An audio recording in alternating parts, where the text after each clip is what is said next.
Of you. BSc second year में अपनी unit 3 चल रही थी कोऑर्डिनेशन कंपाउंड्स, और इसके अंदर हम कोऑर्डिनेशन कंपाउंड्स में हमारा टॉपिक चला था विभिन्न ट्रांजिशन मेटल कॉम्प्लेक्स हैं उनकी ज्यामिति और उनके चुंबकत्व की व्याख्या करना। उसके अंदर हमने 2 एग्जाम्पल पढ़ लिए थे। उसके बाद आज का अपना थर्ड एग्जाम्पल है वो रहेगा CONS3,6Cl2। ये है एग्जाम्पल, ठीक है। तो सबसे पहला क्या काम करना है अपने को, इसका आईयूपीएसी नाम लिखना है। तो आईयूपीएसी नाम में देखें क्या रहेगा, पहले इनका नाम लिखेंगे तो इसमें नाम आएगा हेक्सा एमिनो कोबाल्ट। अब देखो इसको अलग अलग करेंगे ना तो इससे क्या बनेगा, CONS3,6, और इसके ऊपर चार्ज क्या आ जाएगा, प्लस का 2 प्लस में 2Cl नेगेटिव। अब ये जो कॉम्प्लेक्स है उसके ऊपर पॉजिटिव चार्ज है, तो पॉजिटिव चार्ज का मतलब क्या होगा कि धातु के नाम के अंत में कोई चेंज नहीं होगा, 8 नहीं लगेगा, क्योंकि जब ये जो कॉम्प्लेक्स कंपाउंड के ऊपर ये जो कोऑर्डिनेशन एंटिटी है उसके ऊपर यदि ऋणावेश हो उसी कंडीशन में धातु के नाम में चेंज होकर के 8 लगता है, अदरवाइज इसमें नाम जैसा है वैसा ही लिखा जाएगा। उसके बाद धातु का ऑक्सीडेशन नंबर और उसके बाद में इसका नाम क्लोराइड। अब हम ज्ञात करेंगे इतना काम करने के बाद में धातु का कोऑर्डिनेशन नंबर। तो इसमें ज्ञात करेंगे धातु का कोऑर्डिनेशन नंबर जिसका ज्ञात करना है उसका अक्ष प्लस में 6 इंटू NH3 न्यूट्रल लिगेंड है, उदासीन है तो 0 मान लेंगे, इज इक्वल टू प्लस का 2 ये वाला अक्ष प्लस में 0, 6 को 0 से गुणा किया 0 इज इक्वल टू प्लस 2, तो अक्ष इज इक्वल टू कितना आ जाएगा प्लस 2 है वो आ जाए। तो यहाँ पे ऑक्सीडेशन नंबर कितना रहेगा, सेकेंड। ये रहेगा इसके अंदर केंद्रीय धातु परमाणु या आयन का आईयूपीएसी नाम और इसका ऑक्सीडेशन। उसके बाद देखें हम क्या करें, इतना काम करने के बाद में इसके अंदर आता है कि ये जो केंद्रीय धातु परमाणु है, ये केंद्रीय धातु आयन है कोबाल्ट, इसका क्या लिखेंगे हम, ऑक्सीडेशन नंबर लिखेंगे, ठीक है। तो इतना काम हो गया इसके अंदर। उसके बाद देखें सबसे पहले इसमें लिखा जाएगा कोबाल्ट कितने नंबर पे आता है, 27 पे। कोबाल्ट 27 का इलेक्ट्रॉनिक विन्यास, तो इसमें इलेक्ट्रॉनिक विन्यास लिखा जाएगा आर्गन 3d7 4s2 4p0, ठीक है। और यहाँ पे 4d भी क्या आ जाएगा, 0 आ जाएगा। अब 3d7 है इसके अंदर। उसके बाद में देखो कि ये जो कॉम्प्लेक्स है उसके अंदर कोबाल्ट कौन सी ऑक्सीडेशन स्टेट में है, +2 में है। तो अब हम यहाँ पे लिखेंगे कोबाल्ट का +2 ऑक्सीडेशन स्टेट में इलेक्ट्रॉनिक विन्यास। +2 का मतलब क्या है कि जब कोबाल्ट परमाणु ने अपने 2 इलेक्ट्रॉन त्याग दिए तो CO+2 आयन बन गया। 2 इलेक्ट्रॉन कौन से त्यागेगा, जो इसके बाह्यतम कोष में हो। सबसे बाहर कौन सा कोष है, 4s2, 2 इलेक्ट्रॉन यहाँ से चले गए तो यहाँ पे कितने बच गए, 0, 4s 0 लिखेंगे। तो CO+2 आयन का इलेक्ट्रॉनिक विन्यास है उसमें हम लिखेंगे 3d7 4s 0 4p 0 और 4d में क्या आ जाएगा, 0 आ जाएगा। अब 3d7 के अंदर देखें आप 7 इलेक्ट्रॉन है, 1 2 3 4 5 6 और 7। 4s वाला खाली है, 4p वाला भी क्या है, खाली है, और 4d वाला भी क्या है, खाली है।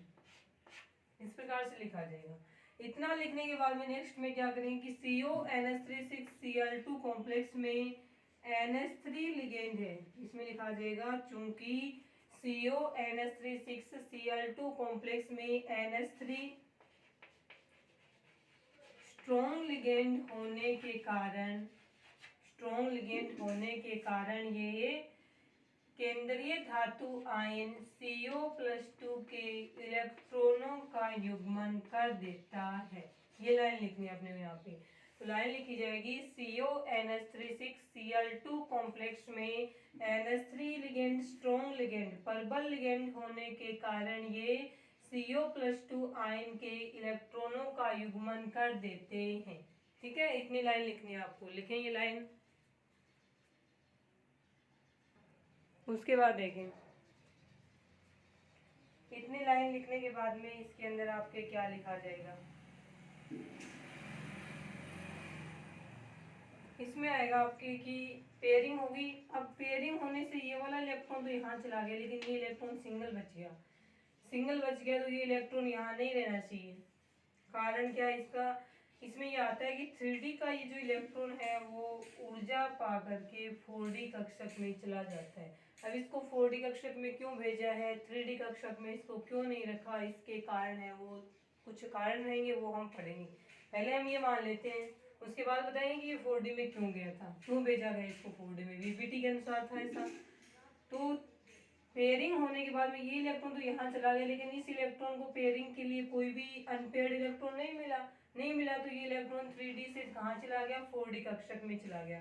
ये यहाँ चला जाएगा, ये वेकेंट, ये वाला जब 4D में जाएगा तो ये कक्षक खाली, तो डी के कितने खाली हो गए, 2 कक्षक खाली हो गए। ठीक है, तो हम इसके नीचे लिख देंगे तो कि इलेक्ट्रॉनों की पेयरिंग कर देता है तथा 3D कक्षक में बचा हुआ एक अयुग्मित इलेक्ट्रॉन ऊर्जा लेकर 4D कक्षक में चला जाता है, तथा 3D कक्षक का एक अयुग्मित इलेक्ट्रॉन ऊर्जा लेकर 4D कक्षक में चला जाता है। ये लिखा जाएगा यहाँ पे। ठीक है, ये लिखने के बाद में देखो नेक्स्ट क्या हुआ इसके अंदर। तब जो इलेक्ट्रॉनिक विन्यास बचेगा वो देखो CO+2 है। अब इसमें आर्गन 3D में कितने बचेंगे, 6 ही बचेंगे, क्योंकि 3D का जो एक इलेक्ट्रॉन है वो 4D में चला गया। ठीक है, 4s 0 है, 4p भी 0 है, और 4D में कितना आ गया, एक इलेक्ट्रॉन। 3D 6 है, किस प्रकार से बनेगा वो देखें आप। ये होगी 3D में 6 है, 4s वाला खाली है, 4p वाला भी खाली है, और D वाले में ये इलेक्ट्रॉन कौन सा है, जो D से चल गया था, ऐसा हो जाएगा। इलेक्ट्रॉनों की पेयरिंग होने के बाद और 3D कक्षक का एक इलेक्ट्रॉन है, जब वो इलेक्ट्रॉन 4D कक्षक में चला जाएगा तो ऐसी पॉसिबिलिटी है वो बन जाएगी। उसके बाद देखें आप क्या होगा। अब इस ये जो कॉम्प्लेक्स बना था आपका CONH3 6Cl2, इस कॉम्प्लेक्स में क्या बना था वो देखो, 6 NH3 लिगेंड जुड़ने के लिए आए थे ना, तो यहाँ से स्टार्ट हो जाते जुड़ना। First NH3, second NH3, third NH3, fourth NH3, fifth NH3 और सिक्स्थ NH3, ये जुड़ गए। अब देखो संकरण कौन सा बना है, संकरण यहाँ से स्टार्ट करेंगे। D के कितने हैं, 1 और 2, D2, S का 1 है, और P के कितने हैं, 3 है, D2sp3 संकरण बन गया। उसके बाद में देखो इसके अंदर क्या रहेगा, D2sp3 संकरण बन गया तो अपने को पता है ज्योमेट्री कैसी रहेगी, ज्योमेट्री रहेगी इसकी ऑक्टाहेड्रल, यानी अष्टफलकीय ज्योमेट्री है वो बन जाएगी। आगे समझ में। अब देखें इसके अंदर एक बात और, वो क्या रहेगा।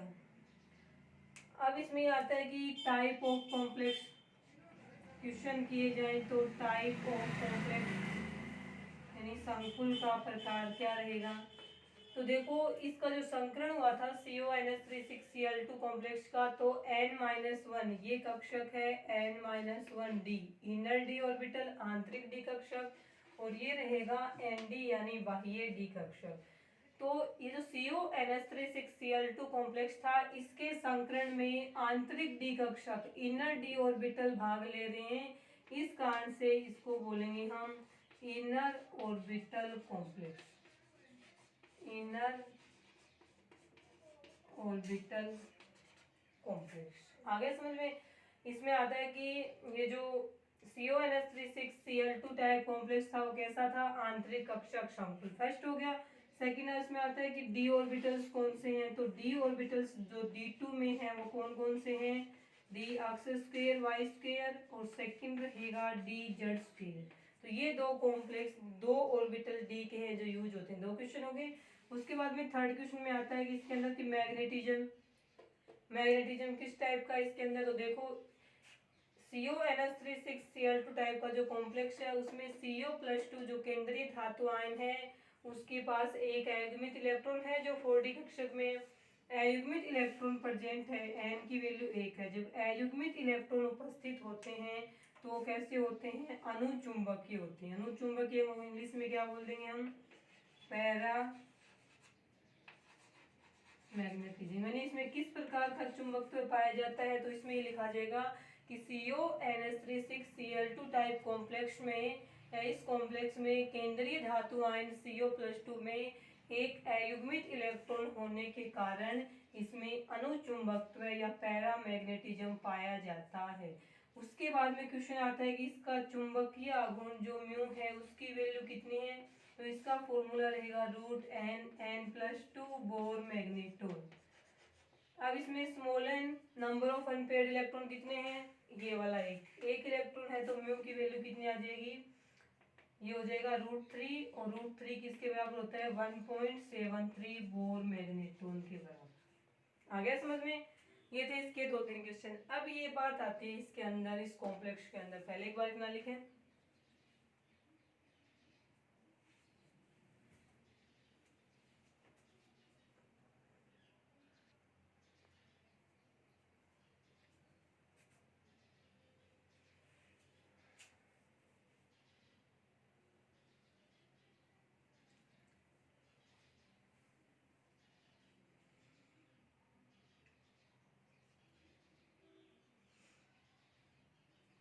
लिख लिया होगा इतना।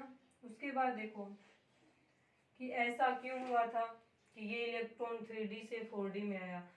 तो जब ये जो वीबीटी ने जो बताया ना ऐसा ऐसा होता है, उससे पहले जब ये जो कॉम्प्लेक्स था CONH3 6Cl2 ये कॉम्प्लेक्स था ना, इसकी जब स्पेक्ट्रोस्कोपी के द्वारा जब इसकी स्टडी की गई ना, तो इसकी क्या क्या विशेषताएं पाई गई वो देखो। ये लिख लिया होगा आपने इतना, तो उसके बाद में देखें आप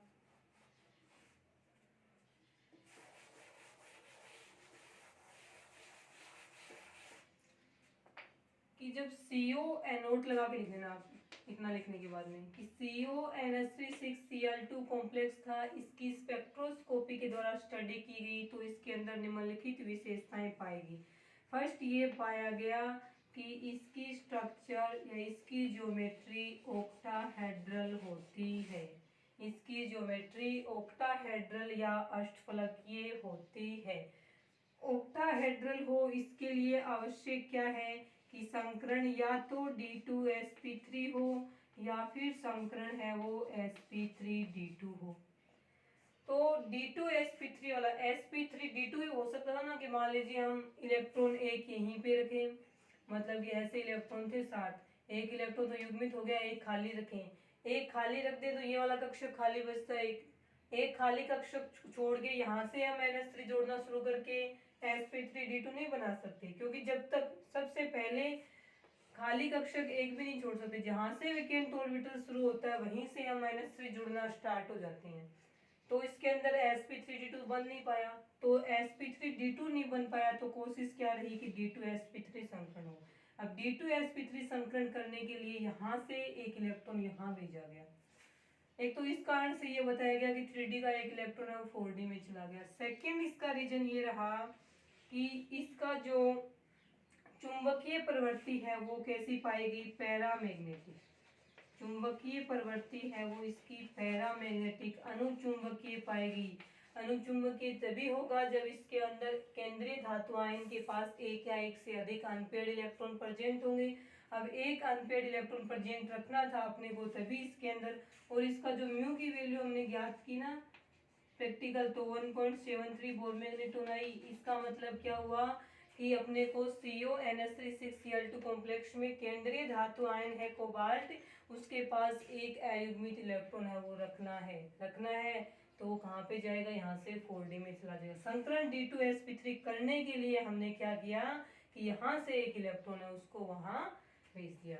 ये कारण थे जिनकी वजह से। तीसरा कारण ये था कि ये जो कॉम्प्लेक्स है प्रबल अपचायक प्रकृति का होता है। प्रबल अपचायक strong reducing agent. Strong reducing agent का मतलब क्या होता है, प्रबल अपचायक का मतलब देखो क्या होता है।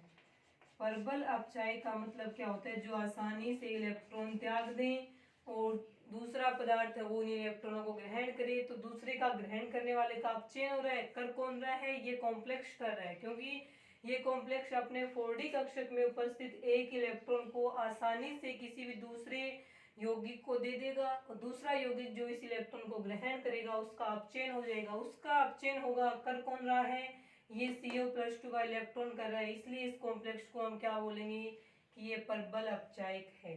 तो प्रबल अपचायक कब रहेगा, जब इसका एक ये अयुग्मित इलेक्ट्रॉन है वो 4D कक्षक में हो। 4D कक्षक में सबसे बाह्यतम कोष में होगा, थोड़ी सी ऊर्जा देने पे ये इलेक्ट्रॉन आसानी से बाहर निकल जाएगा।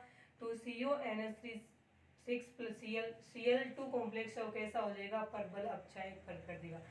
इन तीनों कारणों की वजह से CONH3 6Cl2 के अंदर बीबीटी के द्वारा ये व्याख्या की गई कि 3D कक्षक का एक अयुग्मित इलेक्ट्रॉन है वो 4D कक्षक में चला जाता है। हालांकि बाद में ये बीबीटी की लिमिटेशन भी बनेगी, कमी बनेगी कि 3D कक्षक से इलेक्ट्रॉन 4D कक्षक में इन दोनों के बीच में एनर्जी गैप बहुत ज्यादा होता है। कि 3D से इलेक्ट्रॉन 4D में गया कैसे, इसका कारण बीबीटी आज तक नहीं समझा पाया है। तो ये था इसमें कॉम्प्लेक्स की ये जो 3 कारण थे।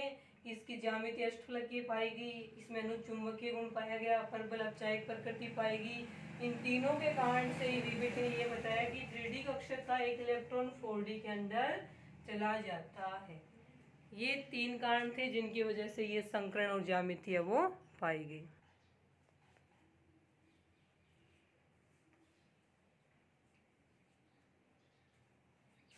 उसके बाद देखें इसकी ज्योमेट्री बनाएंगे। CONH3 6 इसकी ज्योमेट्री देखें आप, कोबाल्ट,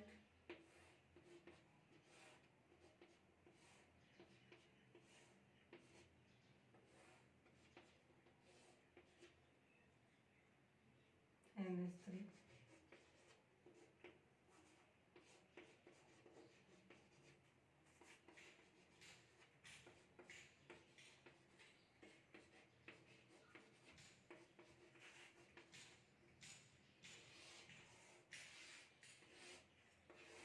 ये हो जाएगी CONH3 6+2 कॉम्प्लेक्स है उसकी ऑक्टाहेड्रल ज्योमेट्री।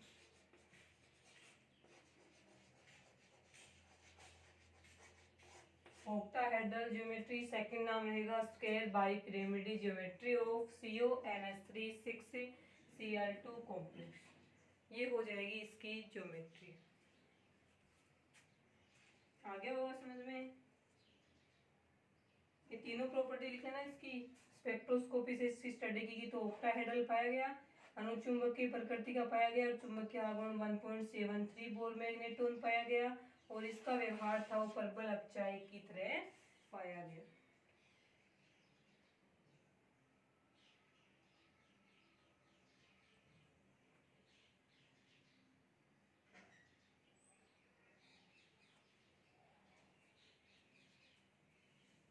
उसके बाद में नेक्स्ट एग्जांपल रहेगा आपका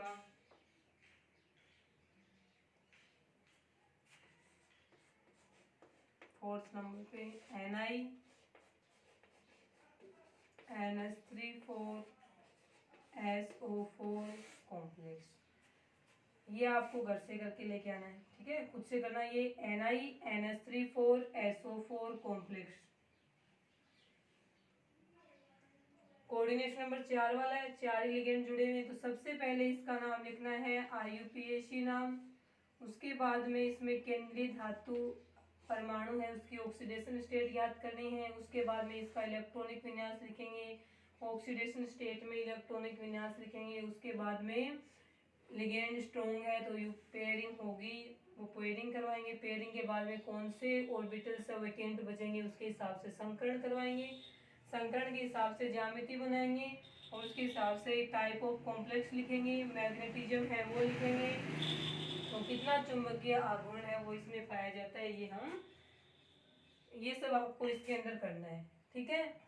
और ये कल की क्लास में करेंगे, आज के लिए इतना ही।